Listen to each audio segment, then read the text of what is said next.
Here is one of the best ways to show who has been endorsed for those 3 Supreme Court seats to start with. And we have 3 candidates who were endorsed by the state committee, and they are Common Pleas Court Judge Michael George from Adams County, Judge Judy Olson, who thanks her parents for naming her Judy. She can call herself Judge Judy during the election. And she currently sits on the Pennsylvania Superior Court. And also Ann Covey from Bucks County, who sits on Pennsylvania's Commonwealth Court. I have met these 3 candidates as a state committee person here in Northampton County, and they're excellent candidates. I'm going to go down more into the appellate court system here by mentioning at the Superior Court level, a name that many of us know here, probably all of us, Judge Emil Giordano, our local Northampton County Common Pleas Court judge, was endorsed by the Republican Party for the Superior Court seat vacancy in the appellate court system. And a gentleman named Paul Lally is also running for, he's running for the Commonwealth Court vacancy. I hope you'll take one of these flyers before you leave today. It's one of the best ways to know and learn more about the lineup of statewide judicial candidates, and there is a website mentioned on here called pajudges.com. Thank you for your time. Before we get to away with the evening and everyone dismisses, I'd like to thank those who helped me put this together this evening.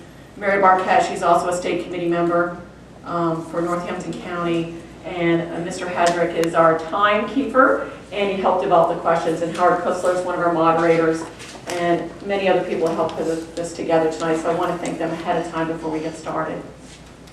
I also want to let everyone know that for the Bethlehem Township forum, which we're going to do first before County Council, all 8 candidates were properly notified of the debate multiple times by hard copy mail, by email, by telephone calls, by political mail, by a robocall, by a press release.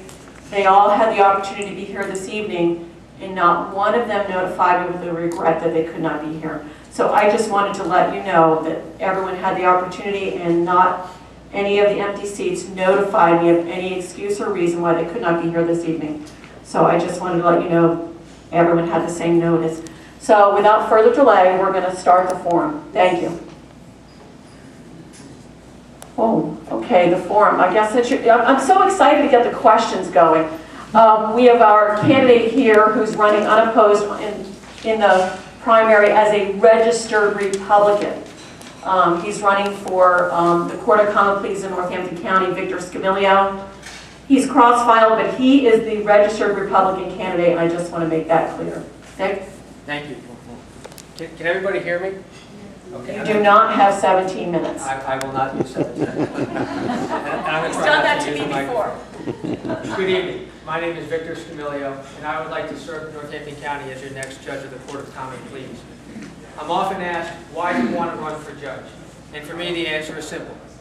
I want to protect the values that we all share. I want to protect the communities that we all enjoy. And I want to work hard to serve the people of Northampton County. The next question is, well, why should you be a judge? And let me tell you, I've been working hard for 17 years. First 2 years of my practice, I was a law clerk to our judges. I worked with Judge Simpson on a day-to-day basis, both in the court and out of court, with both trial decisions and written opinions that our judges decide.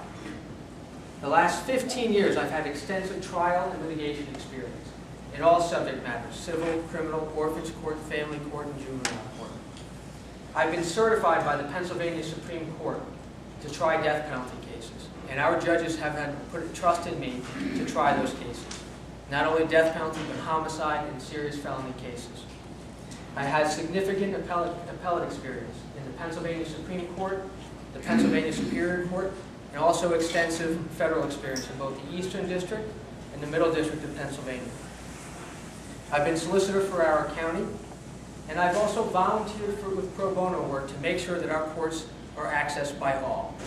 I've been on the list of appointed attorneys that our judges have relied upon me for over 15 years to make sure that those court systems were open for all, those with finances and those without.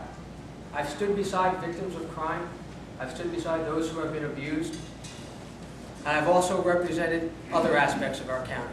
businesses, both big and small, employers, employees, hardworking families, juveniles, and individuals, as both plaintiffs and defendants. In 2012, I was elected president of Northampton County Bar Association, and I served 12 years as an elected officer and director of that association. I'm proud to say that on my committee to support my election, I have 9 past presidents of the Bar Association who are supporting my election. I'm a proud member of St. James Church in Palmer Township. I'm a member of Knights of Columbus in Utica.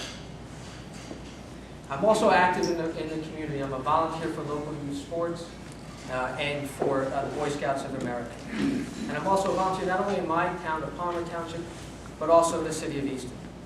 I own a home in Palmer where I live with my wife of 15 years, and we're proud to be raising our son, who is 13 years old. All of this gives me the breadth of experience to help our court. I'm keenly aware that a judge is not elected to legislate from the bench, but is rather there to apply the law to the facts. The Constitution is the bedrock of our country. It's not clay in the hands of a judge to mold as the winds of time change. A hard-working court is critical to the success of our county, to the safety of our citizens, and to the protection of our community. And I'm ready, willing, and able to take on that role. With your support, we can continue success on our court. With your support, we can ensure safe communities and the protection of our citizens. With your support, we can ensure the future success of this county. And with your support, I can win this election in November and win the primary in May. And I appreciate your support. I appreciate you coming out here this evening to support these candidates, and I thank all those who made this event possible. Thank you very much.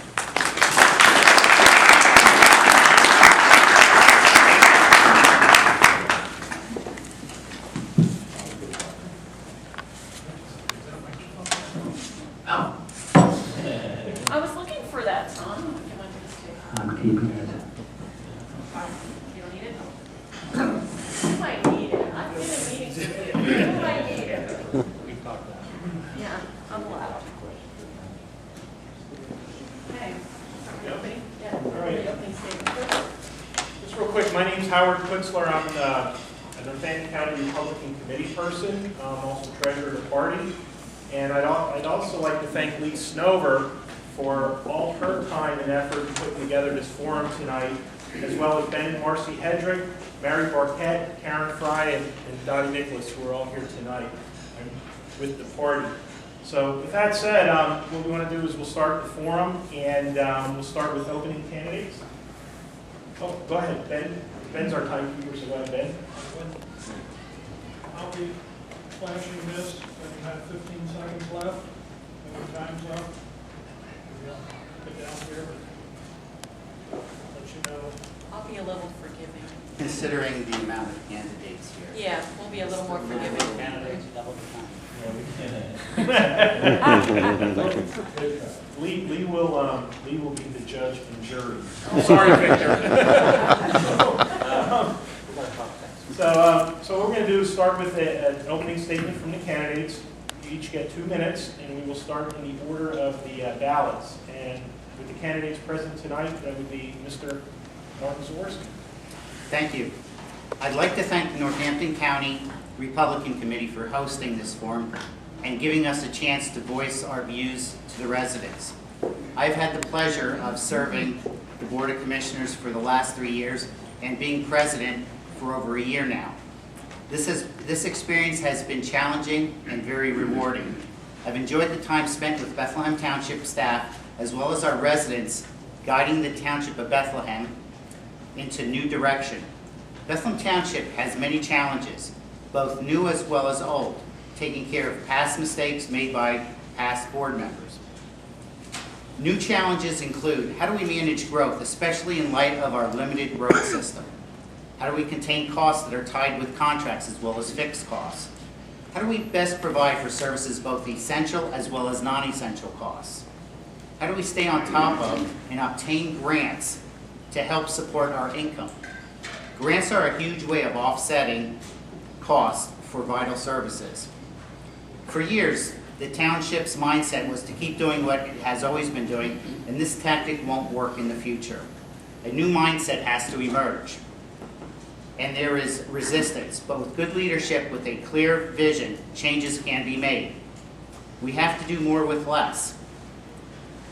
We have to be creative in our approach. We must take the approach in making decisions that are good and sound, not only for the residents and against the township, or not just for the township and against the residents, but decisions that are good for both the township residents and the township itself. It has to be a win-win for everyone, otherwise no one wins. My background and skill set has been extremely important in guiding Bethlehem Township in that new direction. There have been many problems that I have solved that no one else had answers for, both at a staff level, at a board level, as well as dealing with residents. I have worked to bring my entrepreneurial skills to Bethlehem Township, and this has helped tremendously in solving problems and creating opportunities for all of us. I see things and issues a little bit differently than most, and that has always been a positive trait for me. Because of my experience, my passion, my leadership skills, as well as the energy I bring to this job, I am the best person for Commissioner, and I appreciate your vote on Tuesday, May 19th. Thank you.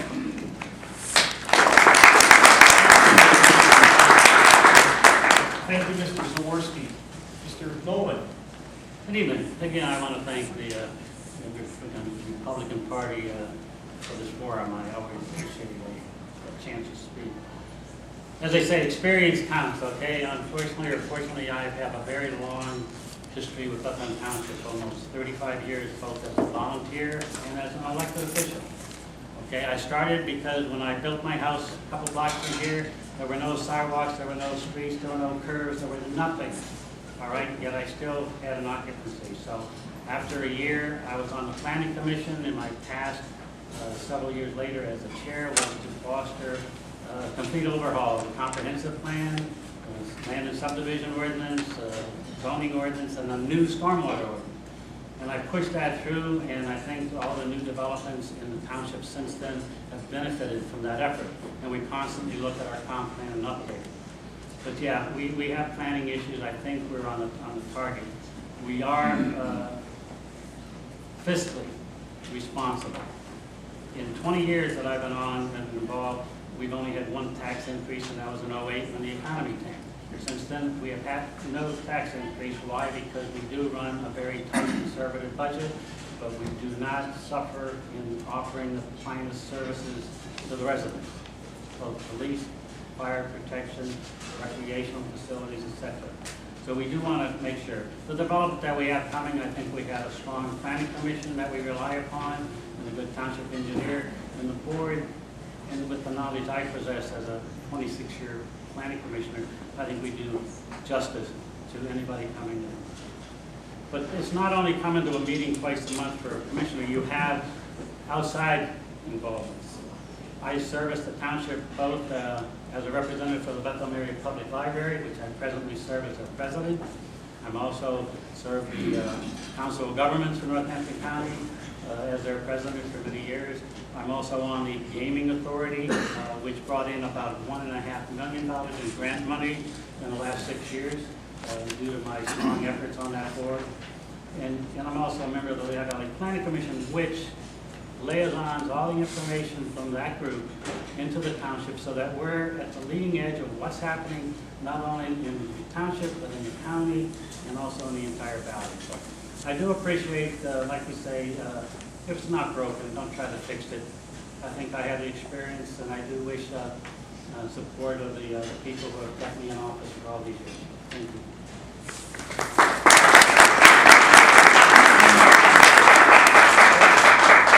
Thank you, Mr. Nolan.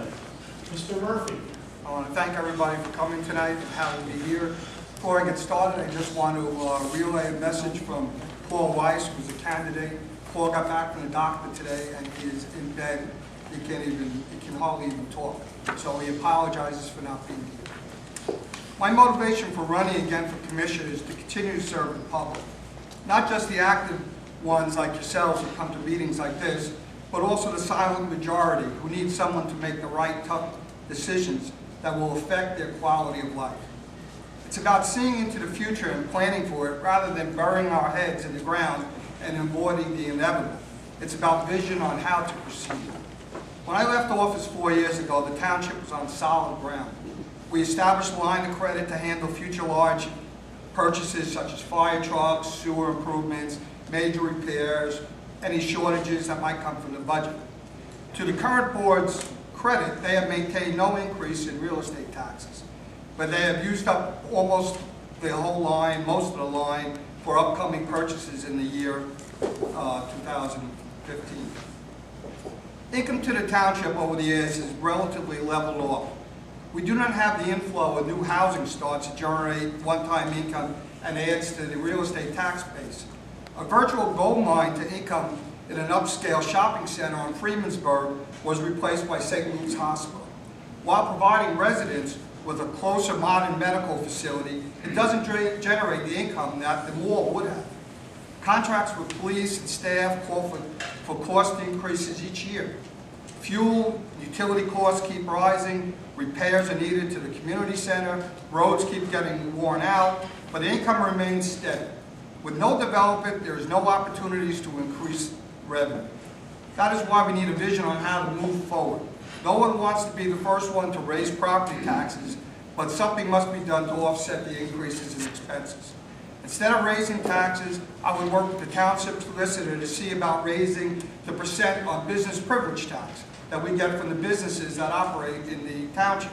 If this doesn't provide enough funds, I would explore the possibility of increasing the earned income tax slightly.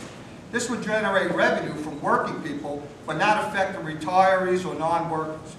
Finally, I would encourage the township manager and staff to try to attract new business into the township, which will provide the additional income. These are just a few of the ideas that will keep us in the lifestyle that our residents have come to rely on without getting caught, without cutting back on services. It takes guts to make tough decisions. It took guts to stand up to the president in the township. It took guts to remove the president of the Board of Commissioners when his personal agenda got in the way of the good of the township. It takes experience and good common sense to make decisions. I have both. I have served the public for over 20 years, from coaching football, baseball, basketball for the youth of our township, to serving years on zoning hearing board, to 8 years of commissioner of Bethlehem Township. I have used my abilities to make the right tough decisions because it's always the best for the township and the youth. Thank you very much.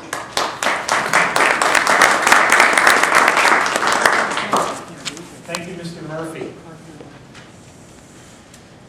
And last but not least, Mr. Bernard. As Lee said, I'll probably use the mic. I do want to say this. I want to thank each and every one of you guys for coming out. I want to thank the Northampton Republican Committee for putting together a forum like this. I know if when I see these faces here, that means you guys want answers. So that means you care about the community, our economy, not only this county. So I see some familiar faces. I see Bob Kilbanks here. I see Ben Olenoff here. So I better be careful what I say tonight. But my main focus for running again is simply just the community. The reason why I'm seeking re-election is because I believe that there's opportunities that this community, that our township has to move it forward. I think there's a lot of strengths within our staff. Of course, we lost Mr. Kutzler, who's sitting here tonight. However, we have a new township manager, a new planning director. So there's a lot of things happening within the township, and I believe that if the board could stay intact to help facilitate our new manager and planning director, I think we have an opportunity to continue to move the township forward. Not only being financially responsible with some of the upcoming challenges and threats to our township. So the reason why I'm here tonight again is mainly my focus at the community. So I thank you guys all for coming out, and I hope the questions are somewhat mild tonight. Thank you.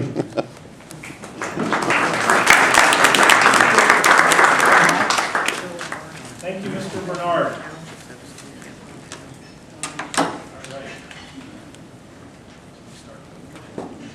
Okay, the first question tonight will be to all of the candidates, and we will start the response in the order of the ballot for this particular question. And this is not a new question, and all of you, as I recall, have had some sort of input on this in the past. There's been much discussion amongst the current and past sitting boards of commissioners regarding introducing a single hauler waste and recycling program township-wide. Currently, Bethlehem Township allows individuals to choose their own hauler. Do you support a single hauler program? If so, why? Or do you support the current system of residents being responsible for their own trash and recycling disposal?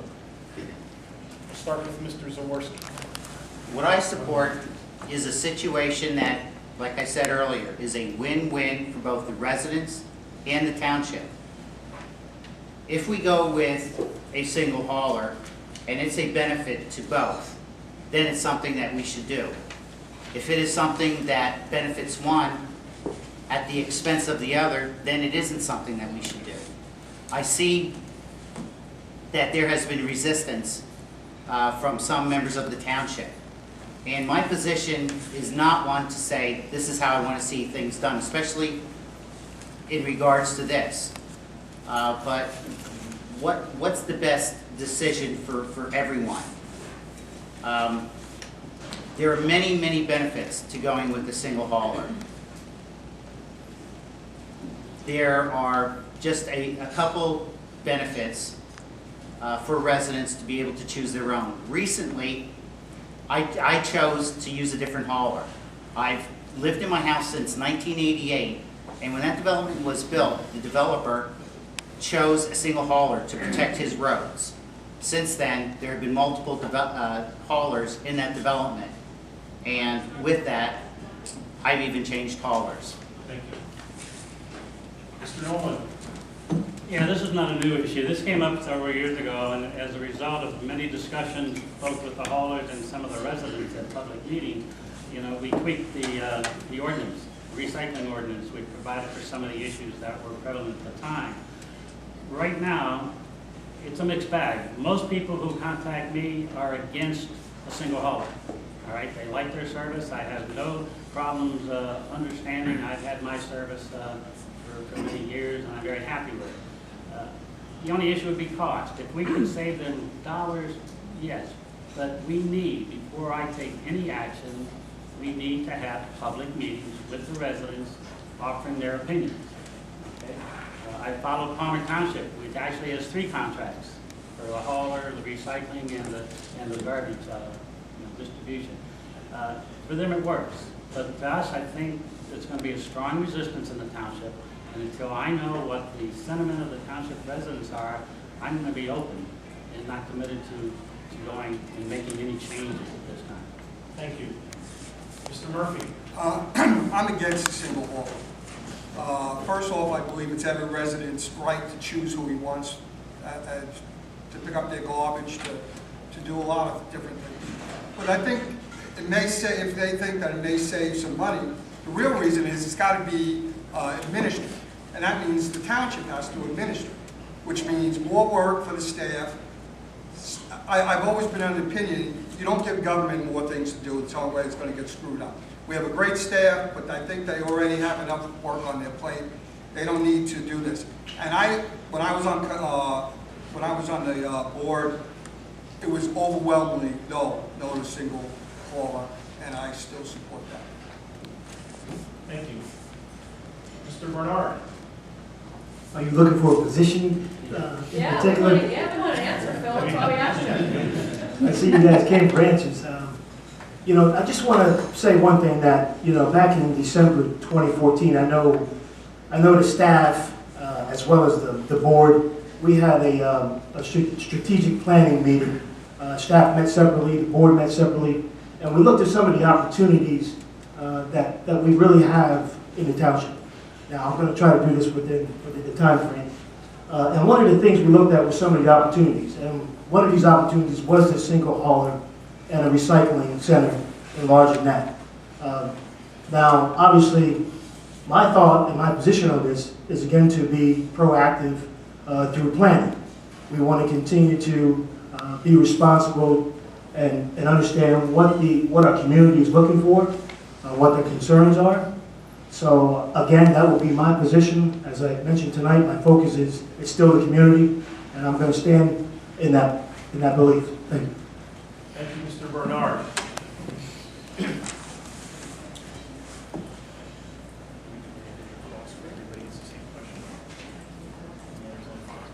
Okay, we'll start the next question, and we're going to do reverse order. So as we ask questions, we're just going to go back and forth, and everybody will get a chance to answer the same question. In the area of finances, many municipalities, including Northampton County, have a fiscal stability fund, or sometimes called a rainy day fund. How much money do you believe Bethlehem Township should have in reserve in case of an unforeseen need? Mr. Bernard. I have no idea.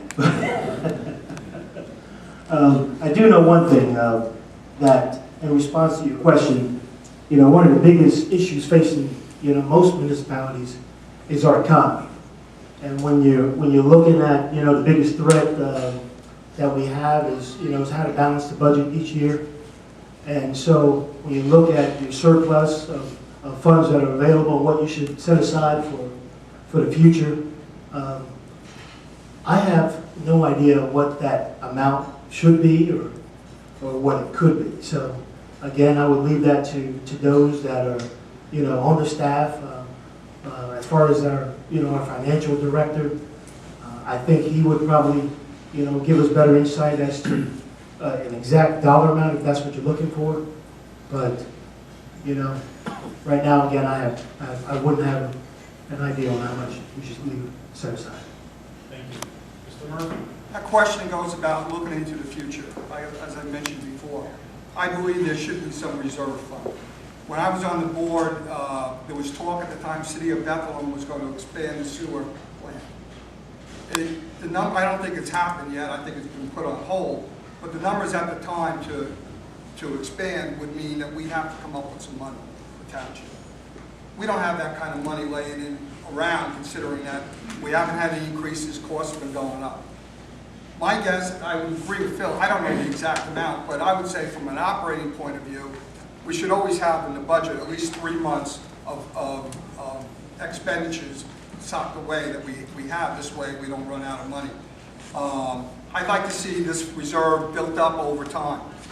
And how it gets built up, again, would have to come from revenue. Thank you. Mr. Nolan. Okay, well again, as we go through our budget review every year, okay, we do have a very conservative budget. Normally our revenues usually exceed our expenditures as the year goes on, so we actually wind up with, if you want to call it a rainy day fund, funds that would be available should the need arise, okay? But there is no such allocation because so far we've run a very good township with respect to making sure that we get ahead of any problems that are costly and that we have the best equipment and the personnel to handle these problems. So I think the way it is every year, we are financially stable and there's no need to put money aside when we already have it available within the budget. And this is true year in and year out, as you well know. This has been the case in Bethlehem Township, so hopefully it'll continue that way. And I expect that we are ahead of any quote-unquote catastrophe that may affect us. Thank you. Mr. Swirsky. It would be great if we would have anywhere between $2 and $4 million in a reserve fund. But considering the economy that we've had the past 10 years, I don't think that's a reality. We are fiscally responsible as a township. We do watch our costs, but the economy has changed over the last couple of years. Costs have gone up. Revenue has not kept up with those costs. So we manage through grants and in not doing things that maybe we would have in the past. Yeah, I'd like to have a nice rainy day fund, but the reality of it is we're kind of hard pressed with the way things are. Thank you, Mr. Zaworski. It's almost unfair to have you start the next one. On to a current topic in Bethlehem Township. It has been reported that the proposed East Penn Natural gas pipeline will traverse the township. It has been further reported that the township has hired a consultant to review the pipeline and its impacts on the township. Depending upon the results of the consultant's reviews and findings, and should there be an impact on the township from either or both in an economic or environmental perspective, do you believe the township should pass an ordinance or resolution opposing the pipeline? Mr. Zaworski. Right now, with everything I know, I believe it's best for the township to take a neutral position and not go in favor of it or not go against it. The gas line is very important for the economic viability of the whole northeast of the United States. Pennsylvania is the Saudi Arabia of the natural gas world. 80% of the gas wells are capped. Only 20% of them are being used to produce natural gas. Infrastructure has to be made to get the gas to the point of use. I applaud anybody's use of natural gas. Every time I drive down the road, I see a certain company's garbage trucks, and it says Think Green on it, and they're powered by natural gas. That makes great headway into getting us off of oil from the Middle East. And anything we could do to that end strengthens Pennsylvania and will strengthen our community. Thank you. Mr. Nolan. Good question. My file on the East Penn natural gas line is getting thicker as we go. I've attended all the meetings. I've attended all the situations. I'm not even sure what the latest alignment is. It keeps changing. It's a moving target. But the minute it came out, I sat with our manager and the representatives from the gas line, the two managers, and we got an update as to the situation. First thing I discovered is we as a township have very little to say about it. Period. Okay, it's a federal issue. If they get it approved, it's coming through. So all we can do is protect our interests. That's one of the reasons we have a consultant, to see if there are areas, once that final alignment is there, whether we are going to have problems. If you recall, the last three digits on the East Penn is LLC, limited liability, which means they get all the rewards and we get all the problems in the future if there is a problem. So there's a lot more to it. We also own 30 acres on Hope Road, which the pipeline is destined to go through. So now we are the landowner affected by it. So I think right now, whether we have a resolution or not, I'm opposed to it because we as a township get nothing out of it other than future problems. Whether a resolution will make any difference or not, I'm not sure. But if I was going to say, I would support one at this time. Thank you. Mr. Murphy. Well, this all comes down to the hierarchy that we have to live in. Federal government, state, county, township. In the past, some things like the PennDOT thing, the park ride at PennDOT, we were told by the state, tough luck. Everybody else in the world would have to improve William Penn Highway. The state doesn't have to. They do their own rules. I believe this is in court, and what's going to happen is the courts are going to decide how this goes. Yes, I believe we should protect our interests where we can, but my big concern would, how would this pipeline affect the stormwater runoff? We have a stormwater issue in this township that can't be fixed. If we make it worse, then I would like to hold them responsible to clean it up. Thank you. Mr. Bernard.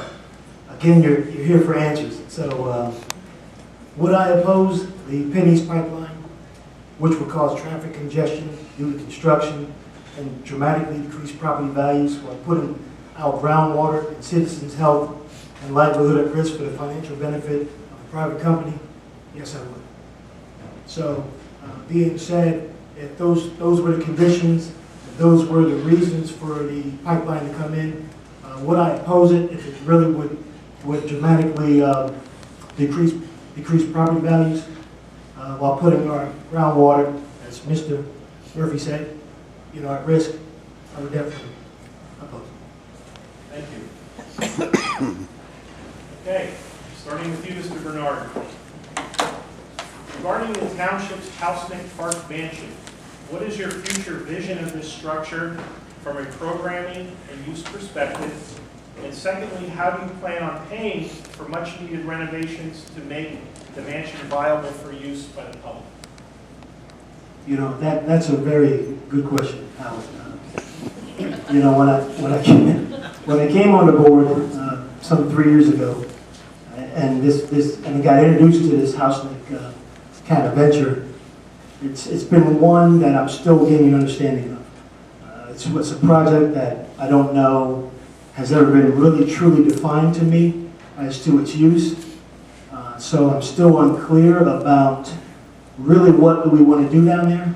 I know we're spending money through grants, making renovations to the park. However, to give you a real answer, I'm still unclear as to if we really have defined its use. Mr. Murphy? This project has been, it's been a pain in the neck for the township for years. Back when we started, we formed a housing committee, which we got some people involved that I think it caused more problems than it started. I like the fact that the staff, township manager, be able to get grants, and it appears, I've been told, that the park, the trails, will be open hopefully soon. As far as the mansion goes, 4 years ago, the cost was prohibitive to do anything. If things have changed, I don't know. If we can get the money for grants to open it up, I would be fine with it. But I don't think we should throw township money at a building when it could be used for other projects or whatever else our needs are. Mr. Nolan? Again, an excellent question. As Mr. Murphy is retired, I happen to be the chairman of the Housing Committee, which was a group of various individuals, both with the township and outside. As a result of our many, many meetings, all right, we wound up working with our advisors to develop a master plan. And there were 3 conditions on that master plan, which the board approved. One, of course, was to continue to make the Housenic Mansion a public use, to restore it, all right? Another one also was to continue the Housenic Committee so that we could continue the process of the master plan. That particular item was shot down. Either way, I'm a proponent of it. We have not put any public dollars into the park, nor will I propose to. There are many avenues of additional funding to restore the mansion. All right, I propose in the very near future to get before the board a list of recommended uses that came out of the Housing Committee so that we have a basis of what we will do with the building. Okay, so you got to remember, initially the prime land next to it was up for redevelopment, a lot of condos, and certain commissioners gave a green light to that. Luckily, new commissioners that came on board saw the light, and we did not rezone the adjoining area to housing, so that those condos basically went away. And that was a great benefit to the entire township and the entire area. So I want to thank you for that. Mr. Zworsky? The Housenic Estate is one of the grandest mansions in the Lehigh Valley. Considering the economic times that we're in, it leads us to do certain things. But if things were different, if revenues would increase, if we had a perfect world, there's a lot of great things that could be done with that house. It could be used as maybe a library for our residents. It could be used as a place where senior citizens can meet on a daily basis. The rec center that we have, the places limits on how many times the elderly can meet there. And that's not fair to them. If we had a more perfect world, if we had greater revenues, that home could be a perfect place to have uses like I mentioned. But that's not the case. So we have to take things one step at a time, work on the grounds, and see where we can get grants to work on the house. Thank you. Moving into public safety. We have read a fair amount of stories in the local press about the recent crackdown by the Township Police Department on drugs and prostitution in the community. What is your position on crime in the township, and what do you plan on doing to help keep the community as safe as possible? Mr. Zaworski. We have a great police force. They're trained, they're dedicated, and recently they created a drug task force to curb those types of crime, and they've made great headway into stopping it. It's something that they have to keep on doing. When you hear that there are numerous houses that are meth labs, and that you could go to the local drugstore and in a matter of a half hour have all the ingredients you need to make it, is concerning. They have to stop things as such, and I believe they're making great headway to do that. Thank you. Thank you. Mr. Nolan. Yeah, I agree. We have an excellent department, especially our Sergeant Blake, who heads that area. In fact, this year they requested that we actually get him to where he is full-time to work on these type of situations, and we can move around some corporals into this position. In fact, and I think that's a step in the right direction, because these are issues that you don't know about until you read in the paper, and it's all over, not only in our township and the other ones, but the drug task force that Rich is part of does an excellent job in getting to the root, and hopefully, saying, not in our township, go elsewhere if you have to, but we are watching, and we're going to do our best to minimize it, not eliminate the drug traffic. Thank you. Mr. Murphy. Well, I don't think any of the four of us are going to disagree on this. I think we're all unanimous in that we support our police department. In the past, the commissioners have worked with the police department in a support role. We do not get involved with the who got arrested or that. That's not in our authority. But I would continue to support the police and work with them and staff and try to clean up the town as best they can. Mr. Bernard. As I mentioned earlier, I think one of the things about what's nice about this community is the strengths that we have in Bethlehem Township, and one of those strengths is our staff. As some of you may be familiar with, we have a very, can we say, tenured staff. Some have been around longer than I've been living. So, and not mention the police chief himself, but I would definitely think that I'm always in support of what the staff is trying to do from protecting our community, for serving our community. Anytime there's a need for more officers to get out and combat crime in our community, my ears are always open. Thank you. Okay, Mr. Bernard. The Bethlehem Township Board of Commissioners has voted to move forward with the planning and construction of a new restroom facility in the North 40 portion of the municipal park. The building would be paid for with a pending $250,000 state greenways trail and recreation program grant, plus $100,000 from the township budget. This is a two-part question. Part one, should the grant money come in, do you agree with spending $100,000 out of the township general fund for the restrooms? Part two, if the grant money does not come in, would you be in favor of spending the full $350,000 from the township general fund to construct the restrooms? Question one, with the grants coming in, being in favor of the North 40 bathrooms, I'm a big proponent of youth sports in our community. I recognize that when you're building a community, one of the major, kind of aspects of that community is your youth sports, where it draws. I've met numerous families through youth sports. I met, beautiful kids that come out of there with strengths that they normally wouldn't have otherwise. So if a grant is definitely awarded to us, I would definitely be in favor. And if not, and secondly, if the grant is not in favor, let me just put it this way.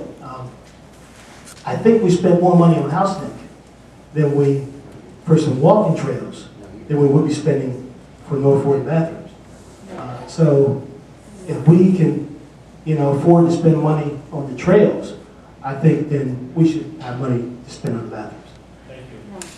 Mr. Murphy? This question's been around for at least 10 years. And it's gone back and forth, and who's responsible, who's going to own what. I am in full support, as I said before, in youth sports. I've coached everything, football. I currently still coach basketball. So it's very important to have facilities at these places. If we got the grant, I would consider, well, I'd back that up. The question is, what happened to where both the Bulldogs and the Township were going to share in the cost? Apparently now, the Township would be paying that other $100,000. We did have a plan at one time where we'd share. If we don't get the grant, I would look for different alternatives. $350,000 is a lot of money to be spending on a very short period of time. So I would look for alternatives to that. Mr. Nolan? Yeah, back in our budget time, this issue came up with the Bulldogs, and we discussed it, and we looked into it, and the administration had people in to look at the cost for basically either a free pad or whatever, and it was in the $200,000 range. And therefore, the majority of the board approved that item capital for this year, $200,000 for this. In the meantime, the engineers got involved, and now you're dealing with ADA and all the requirements, and instead of having a couple restrooms, you have basically a major facility. And that's why the price went up to $350,000. So that's kind of new information to the board from the budget time. Right now, we've only authorized the township manager to prepare the application for the grant. And it'll have to come back to us to actually authorize her to issue the grant. In the meantime, we are trying to get some information as to how the Bulldogs will be in cooperation, funding-wise or otherwise, so that we have a mutually agreeable situation.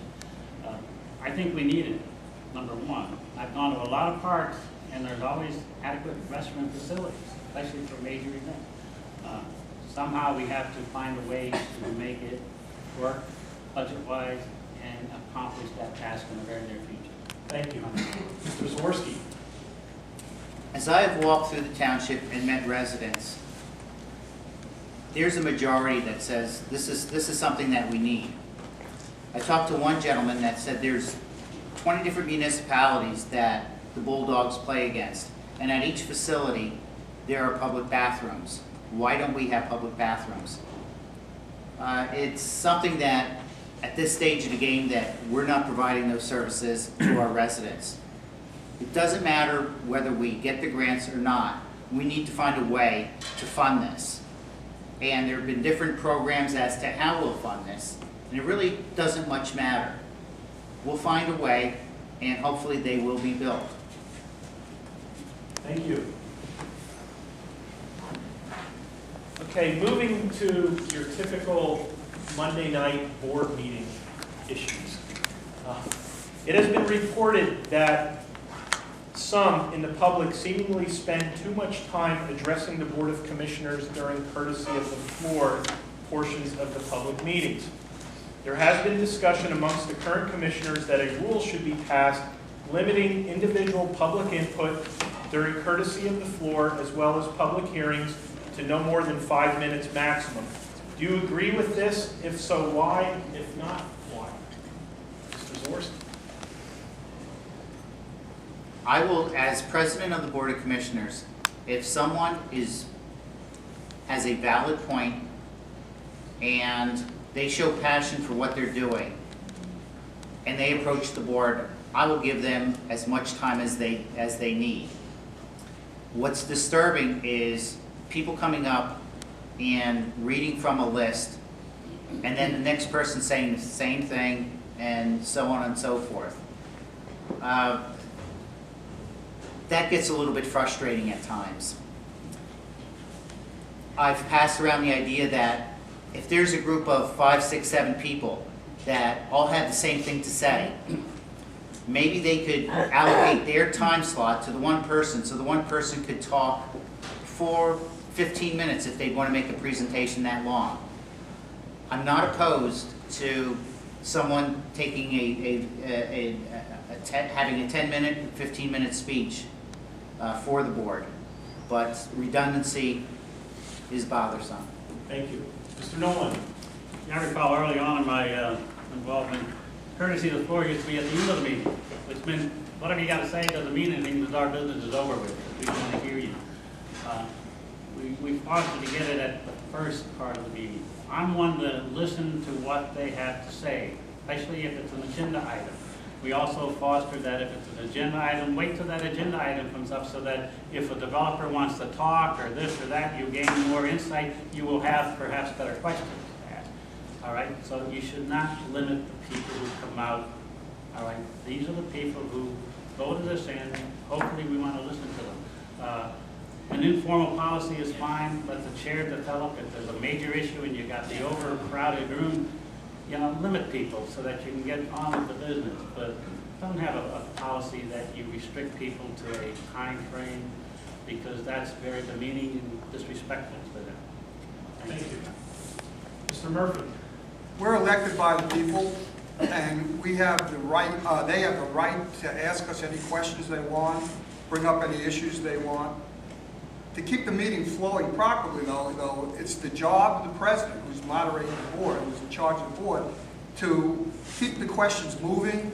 If there's a problem and there's redundancy, you ask them, please hurry up, or you just say, thank you, we've heard it. It's the president that controls how the tempo of the meeting should be. But every person, every citizen has the right to come up there and talk, and if they wanted to talk forever and they were continuing to make points, I would let them. Mr. Bernard? What was the question again? You talked about being courteous. Courtesy of the floor.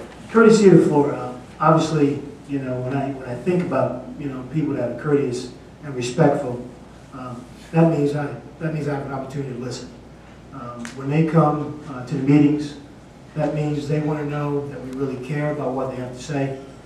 So when, in that respect, to give them respect, I want to thank them for, number one, coming out, because as you notice, most people only come out really when there's a real issue coming up, and sometimes those issues are important to them. So when you think about courtesy of the floor, I'm with Mr. Murphy. We have a chair who's in charge of facilitating the meeting, and my job is to sit and listen. So that's what I'm there for. Thank you. That's what I'm there for. Thank you. Okay, we're going to have two more questions. So we're going to start with you, Mr. Bernard. Regarding the Bethlehem Township Community Center, it has been open now for almost a decade and is now in need of repair. How do you summarize the success of the community center, and what is your position on the needed repairs? That's a good question, Howard. That's one that probably takes more than 2 minutes to explain. 1 minute. Well, I thought we'd get 2 on this one.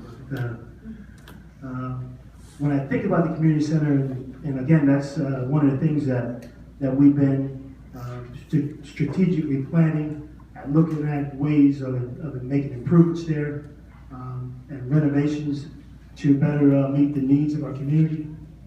However, you know, I'm always in favor of anything that can benefit, you know, the way we live, work, and play in this community.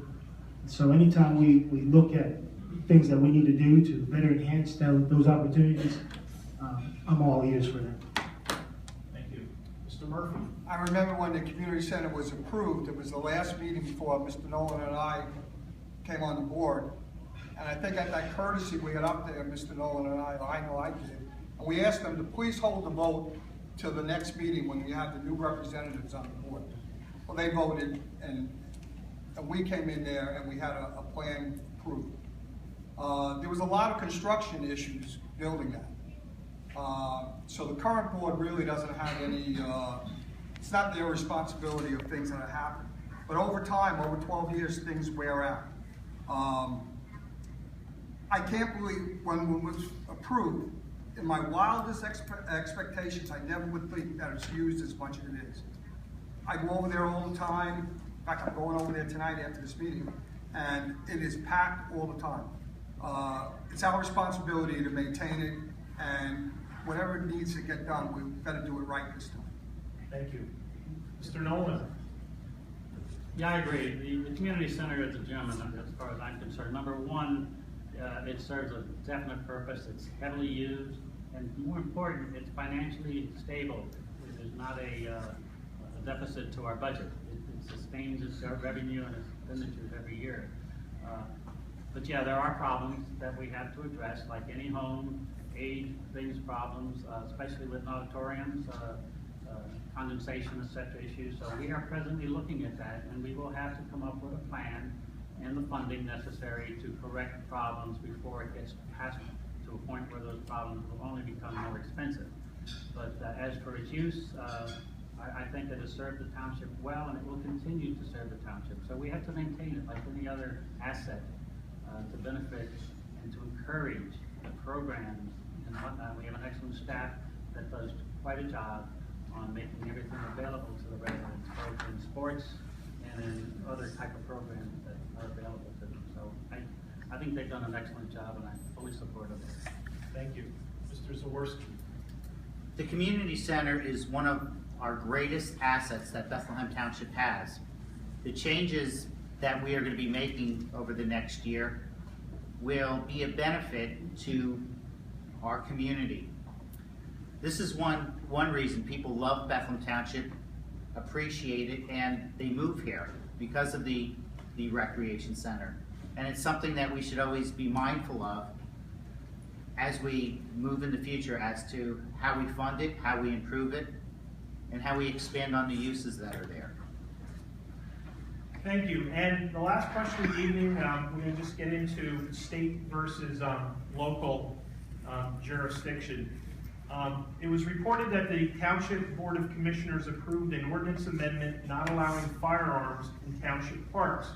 It was further reported that this was done in response to recent state legislation preempting municipalities from having ordinances prohibiting firearms in public property.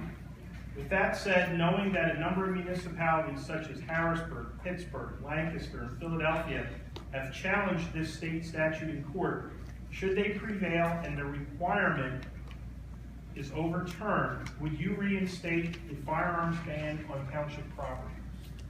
Mr. Zaworski.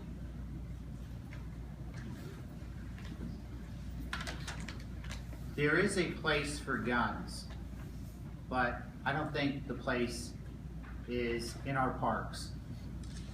If that should occur, I think we should ban guns from our park. Thank you. Mr. Nolan. I'm the same passion. The law, the ordinance we just changed from having the ability to have a gun in the park to outlawing the use or discharge of that gun, which is academic. But either way, we have no choice. It was a state law that we had to follow, and our solicitor does a job of informing us as such. But if that's overturned, and guns should not be allowed in a public park, where there are children and there's sports activity, there's no need for it, and I would totally support outlawing. Mr. Murphy. I agree with both gentlemen. The big thing is, what's the state going to do about it? But again, you know, you have these marijuana legalization out in Denver and out west, but it's legal in the state, but it's against the federal law. I don't know how much the state is going to win on this thing, but I would agree if they overturn it. There's a place for guns at different places, but not in the parks. Mr. Nolan, or Mr. Bernard, sorry. Should I answer? You know, being that this is the last question, it's a very good one when you're looking at, you know, especially, you know, coming from the Republican Party, you know, having the use of to use guns. I think the way to answer this question is probably understanding what our mission, what our vision is, and what our values are in this township. I would think, you know, again, my concern would be public safety, making sure that that the concerns of our, you know, community is met first, and then secondly, I will make sure that it definitely surrounds our values and what we want to, you know, to be able to live, work, and play in. I think that's our mission statement here in this community. So if the state should overturn something like this, I would definitely, you know, fight against it. Thank you. Thank you. That concludes our township portion of the evening. We'd like to thank the candidates for participating.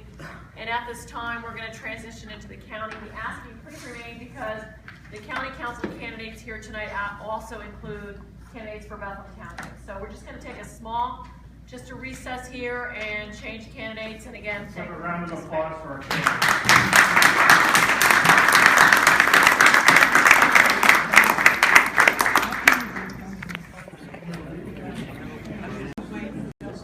Will I ask when?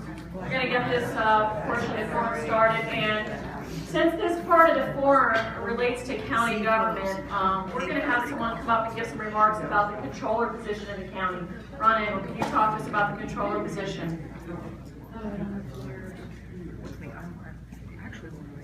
Good evening, I'm Ron Engel. How many of you didn't know me?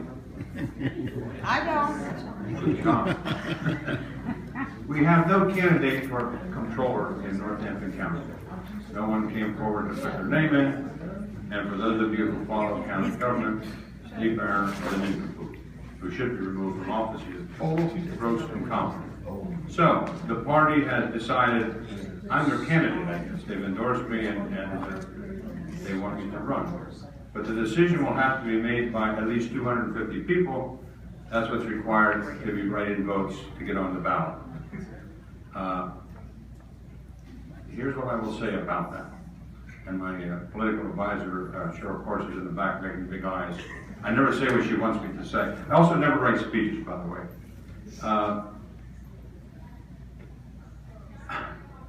You know, people give you their resume. I'm not going to give you my resume because it's too long. But I don't know of anything I haven't served in. I was a trustee of this community college. On my way down there, I thought, the hell haven't you ever served in? Why are you doing any of this stuff? I believe when I was 17 years old, the right thing was to join the Marine Corps. I had two uncles who were wounded in the Second World War, and I thought, that's the right thing to do. When I lived in Portland, somebody said, well, you have all these opinions about local government, why don't you run for borough council? So I did, and then I ran for township supervisor when I moved there. I've been on the school board 3 or 4 terms, county council 3 terms, you name it, I've served on it. But a couple of years ago, I told people the truth in this county about Grayscale. I took an unpopular stand and told you the truth. I didn't tell you what the hell you wanted to hear because it's not my style to ever tell you what you want to hear. I believe in telling you the truth. If you read the papers recently, Steve Barron, who said the Stoke administration and I were lying and we cooked the books, they weren't losing money. The latest projection in a couple of years is now $12 million instead of $5 million. I told you the truth and people threw me out of office. What a wonderful way for me to go because I wouldn't have wanted to go any other way. We now don't have a candidate for controller. And some people in the party have said to me, you would make a good controller. And that probably is very true, by the way, because there's no more fiscal watchdog conservative than I know than me. If any of you think you are, just raise your hand, because I can step aside and also let you in. But somebody needs to be the financial fiscal watchdog of the county. That's what that office of controller needs to be.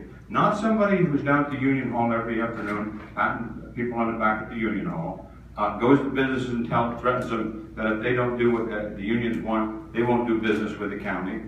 I can give you a whole list of things that Steve Barron does. The one thing he doesn't do, he's not the financial fiscal watchdog of the county. I know Northampton County inside and out. And I can tell you what's right and I can tell you what's wrong. As the controller, I can't make anything happen. I can merely point out to the council, the executive, and the taxpayers what is wrong. And there's things that could be corrected, and loads of things that could be corrected if somebody wants to take that on.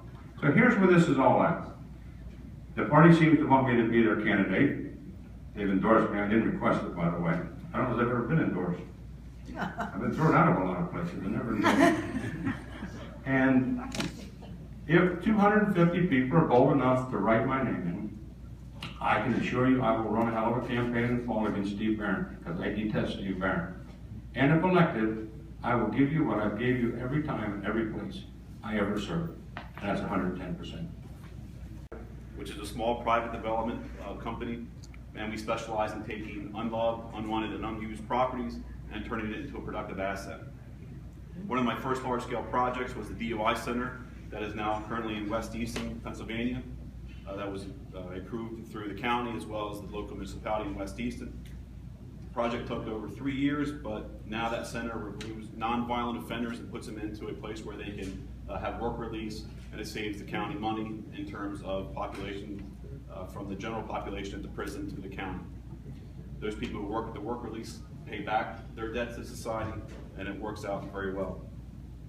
Through my efforts, I've also established 3 charter schools in the Lehigh Valley. As of 2015-2016 academic school year, we'll have 1,000 students within a charter school system, and we'll have over 100 teachers employed as a result of that.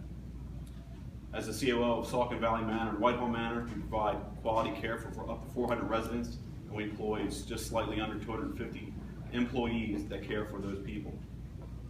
Every day I wake up in the morning, I know that I'm positively affecting the lives of the people who are weakest among us, our children, our elderly residents, and those people who are transitioning in times of need.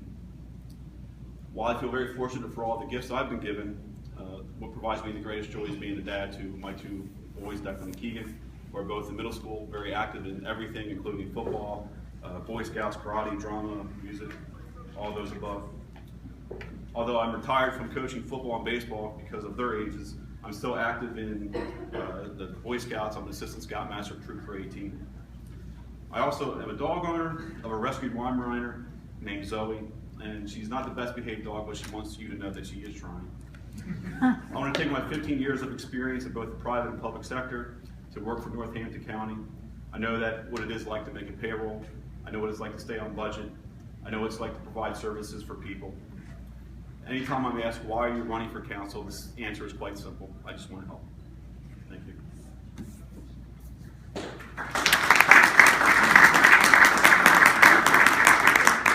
Mr. Bradley? Hi, Lauren Bradley. I'm running for County Council in District 4. Let me tell you a little bit about my background, my education, and my qualifications for this position. I have a bachelor's degree in political science and U.S. history. I graduated with academic honors and was inducted into two different honor societies, which is ironic. I came from a family that did not support or talk about or advocate for further education. I got married to my wife, and 6 weeks later, I lost my job and decided, oh my gosh, maybe there's something more to this. I need to learn how to do something. That started a journey that has just been an amazing awakening. I went on from my bachelor's experience to get a master's degree in labor and industrial relations and a second master's degree in administration. That led me into my current career, where I work in human resources and labor relations. I have over 25 years of experience as a professional and in increasing responsibilities. I have international business experience as well as a guest lecturer, both internationally as well as in various labor institutions around the country. What I do as a professional is work with conflict and try to resolve conflict. I work to try and identify the needs of individuals, both in unions and in non-union locations, and trying to work to develop solutions that are workable for all parties in budget and being able to reduce budget expenses. I'm also an individual that's an advocate for serving our community and the organizations that are around them. Through my experiences and opportunities as a professional, I give back to the community significantly. I'm involved in Boy Scouts. I'm an Eagle Scout myself and have had a variety of different experiences with the Boy Scout organization for over 25 years. Our family enjoys a lot of outdoor activities and sports and have volunteered at some level, including the high school level, to be a coach for football, basketball, baseball, wrestling, you name it. And I'm also involved in our church, and I think that that's one of the things that is a core value to me, regardless of the position I'm in or the environment I'm in. I have a core compass that I will not deviate from. We help a lot of underprivileged or struggling families in our community through that organization. Speaking of core values and family, I do want to acknowledge my families here, part of them, Ben, my future daughter-in-law, and my wife, Ginny. And I'll tell you that my wife, Ginny, has helped me to become the individual that I am. She's very focused on serving and helping others, and that is something that has rubbed off on me and that I greatly appreciate. Why am I running? I'm at a point in my career where I'm ready to give back and want to do better the community in which I live and help others to enjoy the same benefits that we have here in Lehigh County. Thank you.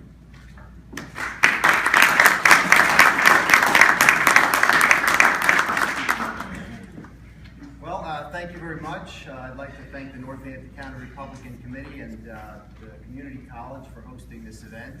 I think it's important that you all come out and get to meet us and hear what the issues are. My name is John Cusick, and my background is I'm a graduate of Lehigh University. Upon graduating, I undertook a career in retail management where I sold building supplies, paint, and hardware. That didn't go too well, so I decided to go back to graduate school, and I became a teacher. I got a master's degree in education from East Stroudsburg, and I've been a high school teacher now for 19 years. In that time, I've done some things politically. I had the wonderful opportunity to serve a term as a township supervisor. I was thrilled to hear earlier this evening that the garbage is being picked up and there are bathrooms here in Bethlehem Township. After being a township supervisor, I was blessed to serve 2 terms on county council. 3 of those years I served as council president. We did have some accomplishments and we did have some setbacks. Some of the accomplishments, we were able to create a state-of-the-art archives facility so you can go and research your family history in a place that's clean, organized, and easily accessible. As Mr. Angle mentioned, we did struggle with the finances of the nursing home, and that's an issue I hope we will get a chance to discuss this evening. As Mr. Thompson said, we were able to construct and involve ourselves in a treatment facility which created extra space at the prison, which was sorely needed. But when we think about county government, I always think of some things that are invisible to a lot of people. When I go to people and I tell them, well, what do you think county government does? What can it do for you? A lot of them don't really know. And part of that is because the reason is that, well, some of the services that county government provides are completely invisible. Or they're places where you don't want to wind up. Nobody wants to wind up in prison. Nobody wants to wind up in a nursing home. Unless you're an attorney, you don't really want to wind up in court. But these are all services that we provide at the county level. And it's something that I enjoyed doing for 8 years, serving the public, and it's something that I'd like to do again. And one of the things we also heard earlier this evening is the importance of experience. And I think that it's important that we send somebody back there that's experienced. We have 7 first-term members, and I think that I could bring some experience back to that board that would work well with the county executive. I had the opportunity to serve in the minority. I had the opportunity to serve in the majority. I'd like to go back and serve in the majority with the Republican county executive. That's something I had not had the opportunity to do, and I look forward to doing that. Thank you.